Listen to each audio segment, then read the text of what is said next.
Clothing and products for this recording is provided by Proper, Right to the Core,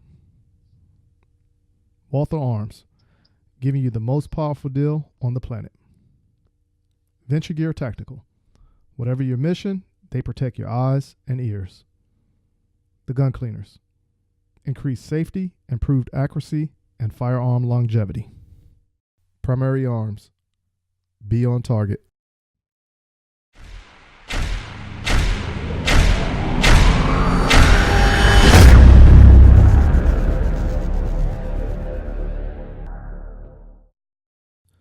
What's up, everyone? Welcome to the M-W Tactical channel. My name is Michael Woodland, and today we're going to have a conversation with one of the youngest FFL license dealers in Illinois.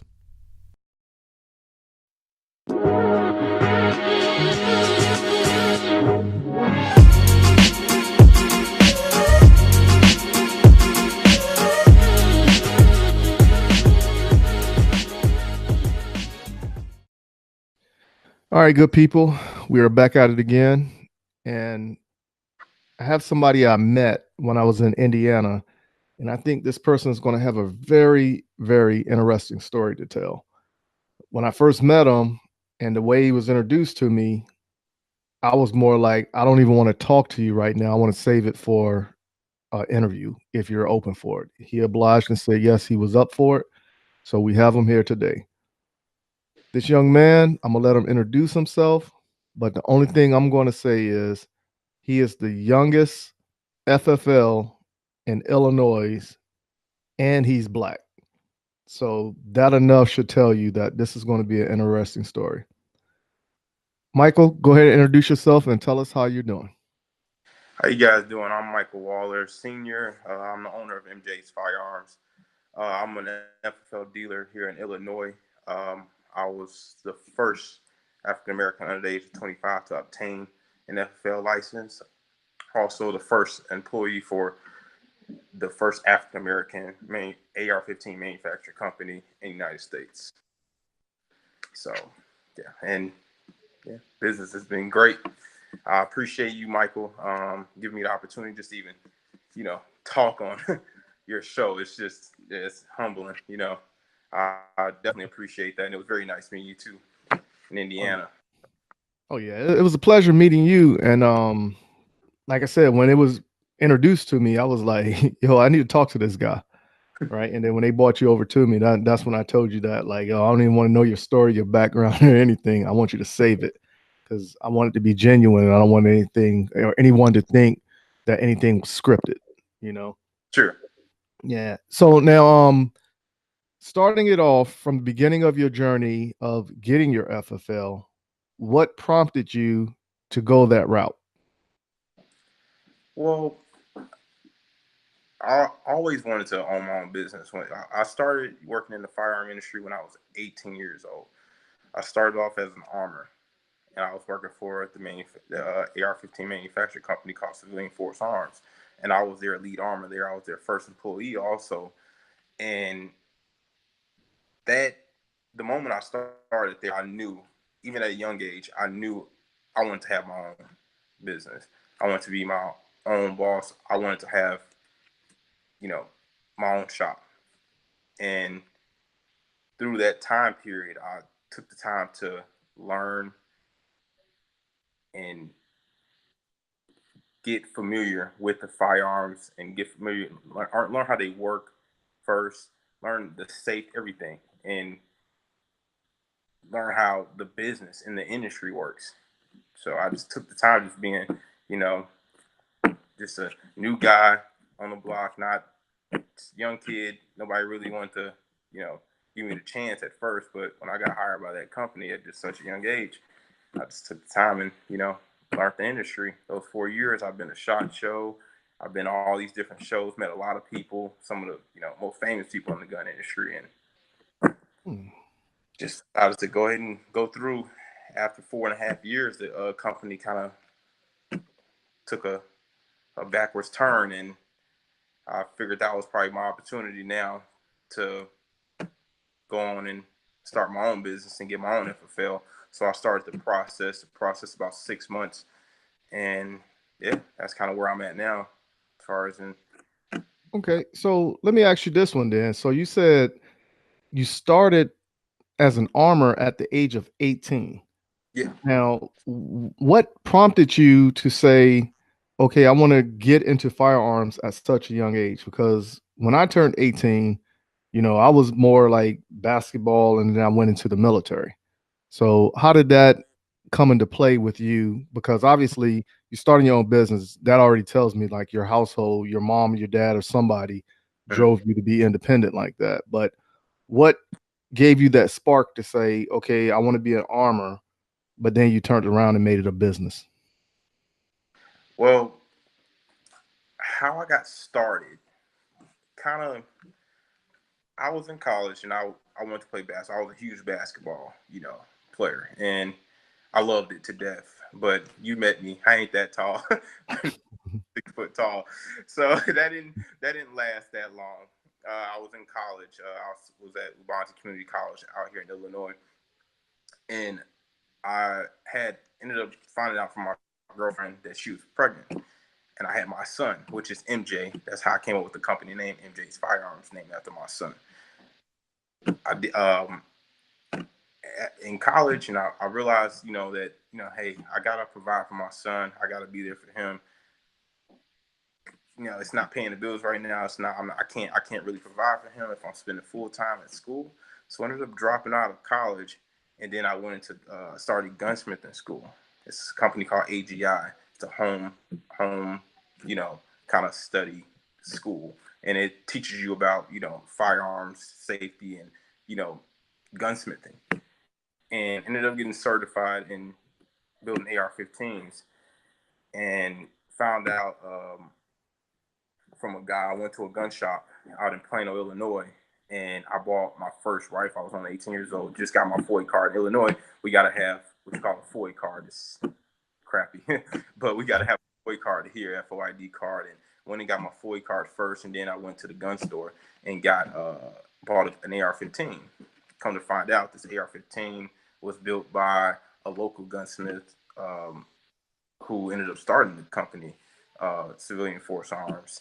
And that was his first gun he actually built for a gun store. And that's kind of how we got connected. And he ended up starting a manufacturing company, which ended up becoming the first African American AR-15 manufacturing company in the United States. And yeah. Oh wow. Okay, so now we got your interest. We know your reason, your drive. You started your company. Um, Now let's talk about the process of all the red tape and the challenges you had to face to get your FFL. Because in Illinois, I already know it's got to be a lot of backdrops that stopped you along the way. Man, you where to start? uh, it, it's typically, I mean, the time should be about 3 to 6 months. Mine was definitely 6. It went the full length. I applied when I was 23 and ended up getting it when I was 24. And I had it for a little bit less than a year now. And just the process of going through that, a lot of people wouldn't even think. You gotta go through your local police, sheriff's department, or local PD. So here, being in Richmond Park, Illinois, I had to contact the Richmond Park Police Department before sending off my application to the ATF, and I had to contact the local zoning, and I had to make sure I wasn't I had to be a certain distance from a school. A lot of stuff, man. You wouldn't be surprised, and just the background check is it's like an FBI background check you got to go through. I have to have FBI, got fingerprint cards, photo IDs. Have to send in application to the ATF. They have to review me. 3 months later, after they do a really extensive background check on me, I ended up having a meeting with the ATF, which anybody who has a federal firearm license in this country, though that's the process. You actually have to have a meeting by the ATF, and they have to come either to your business address, no matter what it is. If it's a warehouse, a storefront, your home, wherever you decide, you actually still, everybody has to go through the exact same process. And it was definitely, it was a long and very irritating process, but it was worth it. I mean, I love it at the end of the day. This is something I'm passionate about, something I love to do. I wouldn't change it for the world. It's been great. I met a lot of great people, such as yourself and other people in the industry that I have a lot of respect for. And as far Wow. All right. So now, from what I understand, if you actually get your FFL, they can pop up on you at any given time and say, "Hey, let me see your books." Have has that happened to you as of yet? not yet. Yeah, and you are right. At any given, they can come right now while we're doing this interview if they really wanted to. Uh, but as of right now, I have not had ATF audit me. Right. Yeah, we have to keep what you call an A&D books, records, acquisition and disposition records. Just when we acquired the gun and when the gun left, who we sold it to, well, first who we got it from, the date, and and then who we sold it to. So, and that goes for any state of Illinois or anywhere in the United States. If you have an FFL, it's all kind of the same. It's a little difference here, but not much. But it's kind of pretty much the same as far as the A&D books go. Gotcha. Now, let's move to your local area. Now, do you actually have a storefront, or is your FFL just mainly an online business? My FFL is just an online business right now. Next year, I will be having opening up a store. I'm more so looking at an industrial building. Mhm. Uh, I think store space is kind of, I'm not really into that. It's been a lot of in Illinois and Chicago in this area in general. It's been a lot of break-ins. So a storefront kind of like I look at it as a target, kind of how people can just easily just rob your business. I was looking more so for like a industrial building, but I'm actually a home base and I have an online store. So that's kind of where I'm at right now. I was taking a year just to get familiar with this whole process, filling out 4473 forms and you know, you know, A&D books, getting everything in order, just learning, Mhm. how this stuff works before just jumping into something that I'm completely new in. I don't have any business partners. It's just me. And this industry here and this type of business is, it's the most regulated business in the country. Oh You yeah, yeah. know, So, now I actually observed you giving a lesson on the 4473. It was at a little cookout after the convention one of those days, Saturday, Friday or Saturday, whichever day it was. And you was actually breaking it down, and the way you broke it down, it opened up a lot of people's mind, the three people that was around you, and they specifically stated they didn't know that. So, is there anything you want to say far as like the journey you took with the process of getting your FFL and then just the additional reading and everything you came across that you discovered like, wow, I'm surprised how many people don't know this. well, it's tough because laws change. The 4473 form changes, all those forms, 3010, they all change. And if you're doing NFA items, oh, God bless you. Things change, man. It's, you have to stay up to date on those type of things. You have to, because if you don't, you can lose your license over something very small. And I took a lot of time, like I'm still learning. I took a lot of time, researching and even looking things up, going to local FFL dealer meetups, and just doing small stuff that people wouldn't even think about. Going to these events and actually talking to ATF agents and things like that. And luckily I actually have a family member who works for ATF, so I get a lot of insight, and I can actually talk to them, and they can let me know the right way to do it and the wrong way. So I try to pay attention to the small things, because with me being who I am, being and I don't like the race card out there, being an African American male and being a young African American male, I know it's a red dot on me, so I have to make sure all of my stuff is completely together. I can't have any mistakes. Oh, I forgot to do this. got to put this on a form. Everything has to be squeaky clean. It has to be done exactly right. So I'm just trying my best. I got you on that one. Now, I went to your website, mjsfirearms.com, Mhm. and I didn't see any Walthers on there, man. Wait, you got something against Walthers? I'm sorry. I'm sorry. I forgot. I forgot who you are. I forgot your shooter in the. I know. I know. I love Walters though. I love Walters. I love them. I have. I have two now that are that's in my books right now.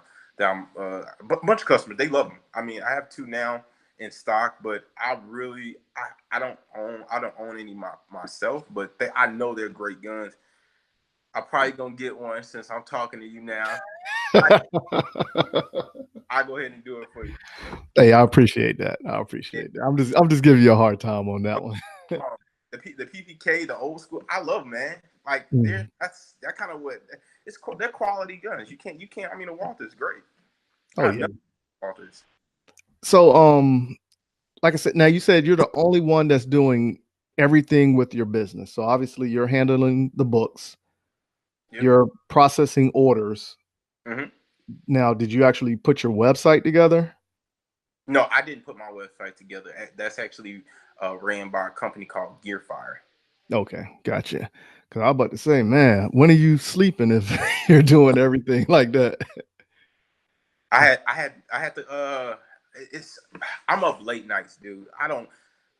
My I can't get no rest. It seems like I'm always up just researching and just constantly. My girlfriend, she'll get on me, go to sleep, because she'll hear me on either some website or looking up information about the ATF or like just things I can just constantly keep learning. Whenever I'm just always trying to find out more information. I don't want to be the guy who did not know something. I understand I don't know everything, but I just try to get as much information as possible so I don't run into any mistakes. Oh, trust me, I totally understand where you're coming from, and that drive alone is going to make you more successful in life than you will be able to understand. Wow. Um, but I would honestly say just keep up the good work and let that passion drive you, and stay on top of it as you're doing right now. Yeah, definitely. Well, I appreciate it, man. I know you've been in the industry for a while, and hearing that that type of statement come from somebody like you, I definitely appreciate it. Hey, And no problem. are you gonna be at KD's event? That's the plan. As of right now, that's the plan. Bring one of those Walthers. I got to see you shoot. I got. And that's the thing. Every time I go to an event, that's the one request everybody always says is, "Hey, we're gonna shoot up a stage. We're gonna set up a stage, and we want to see you shoot it." And I was like, okay, cool. Yeah, Come down there. I'm gonna be there. Come. yeah. All right, we're gonna make that happen. We're gonna make that happen. Now, let me ask you this one. Outside of dealing with the ATF, the background checks, and all the questions that they hit you with, what was the toughest challenge between the start and now outside of ATF that you found difficult? So many. I will say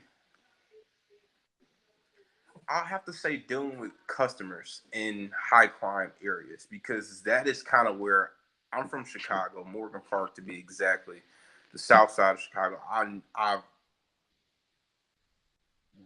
know the area. I know how hard it is, and I understand a lot of African Americans who do live in that area are not educated on guns, and when they go through the process of even getting their FOIA card, trying to get them into buying a gun and try to get the right gun for them, and even just dealing with them and just trying to get to them or them to get to me, it's tough because some of those areas are really bad. They're flooded with gangs and just violence. Just it's tough, man.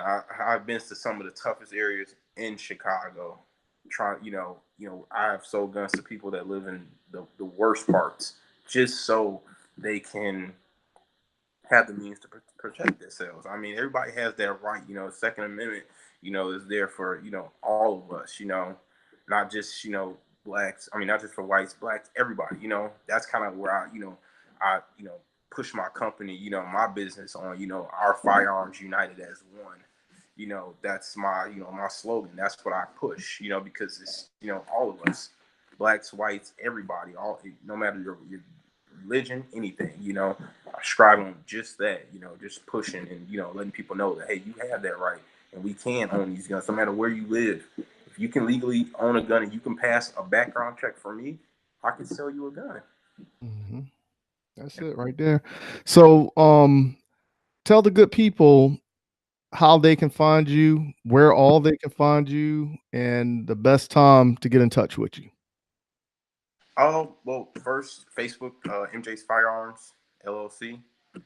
You can find me on Facebook. I have a Facebook business page, Instagram, MJ's Firearms 33, Snapchat, Mike 33 underscore 33, excuse me, and my website, MJ'sFirearms.com, all lowercase letters.